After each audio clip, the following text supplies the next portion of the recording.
Alright, family, Spencer-Mack here.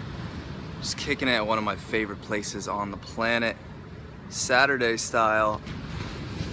Jeez. I love this place.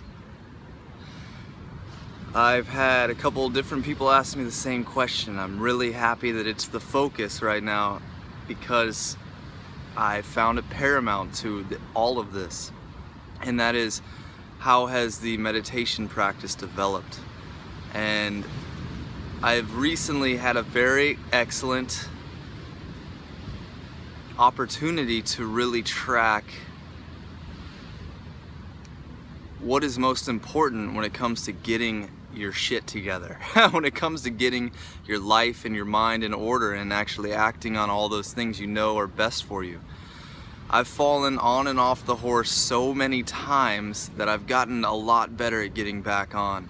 And this last time I really tracked myself to see what is the most vital component of getting this act together.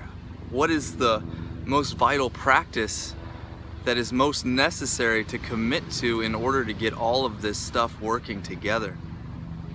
And my conclusion on that is what I shared in a video 2 videos ago: the value and the balancing dynamic of meditation and prayer.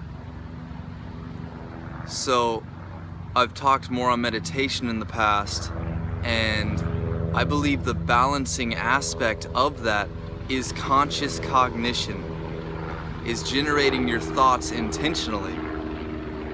Whenever you are not consciously trying to empty your mind and experience that state of stillness through meditation, you are consciously generating that which you find to be most valuable.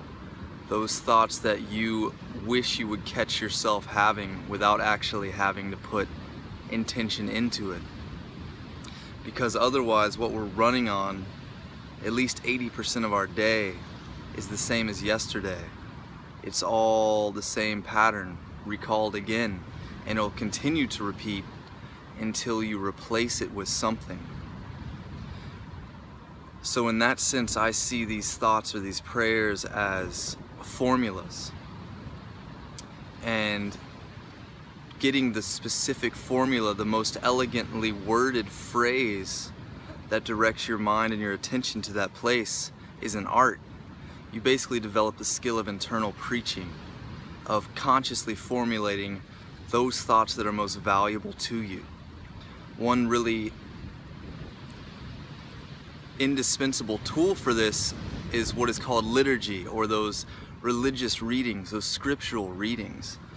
When you find a book, when you find a phrase that is extremely impactful to you, that you know, I really want to drive this into my conscious, copy that, keep it, memorize it, repeat it.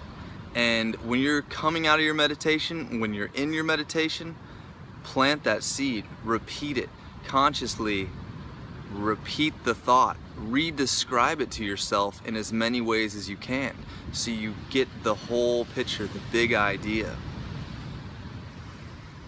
Over time, these phrases will become more and more precise and more useful, more impactful. So that's the practice that I found was really useful to me. When I woke up in the morning, I just set my alarm for 10 minutes, and I would work to consciously preach my mind continuously. One aspect that can be really useful in that is to actually do it out loud, because it's harder to wander off and lose attention if you're forcing yourself to be continuously speaking something. You have to continuously talk for 10 minutes, and I want you to say all the best things, all those things that you wish you could remember throughout the day, all those things that you're grateful for. Gratitude is a big one when it comes to consciously picking thoughts. Gratitude, gratitude, gratitude, you can't go wrong with it. 2 are these liturgy, these thoughts of the most ideal concepts that you really want to become a part of you. And 3, the third most valuable thing I would call the antidote. When you catch yourself in your unconscious cognition, when the subconscious is running through the day, and you just had a real negative thought that's like talking bad about you or somebody else, just a really dark view, what is the antidote to that? What is an equally believable phrase that you would like to replace that with? Remember these antidotes, write them in your liturgy, and repeat those, especially if you see a reoccurring pattern or a bad habit that keeps coming up. So between those two, those are the most valuable practices that I can see when somebody's getting themselves together, because if we're not consciously operating this thing throughout the day, we're gonna stay exactly where we are.